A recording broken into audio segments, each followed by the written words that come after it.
દેવાયત ખબર સામે થયેલી ફરિયાદ બાદ વધુ એક મોટો ખુલાસો થયો છે।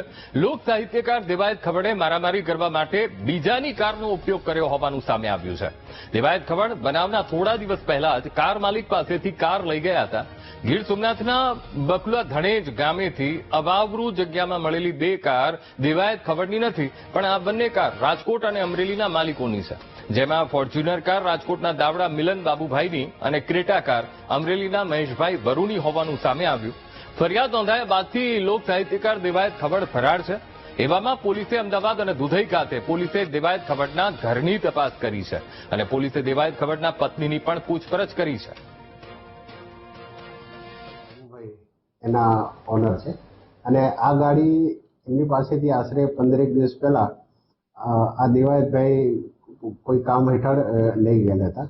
તેમજ બીજી ગાડી છે ક્રેટા, જેના રજીસ્ટ્રેશન નંબર છે GJ14BD 8300, તે અમરેલીના મહેશભાઈ અમરુભાઈ વરુની છે અને એ ગાડી એમની પાસેથી એક અઠવાડિયા પહેલા, બનાવના એક અઠવાડિયા પહેલા આ દેવાયતભાઈ લઈ ગયેલા હતા। આ બંને ગાડીઓ એમણે પોતે આ ગુનામાં વાપરી છે, એ હાલ પોલીસે કબજે લીધી છે।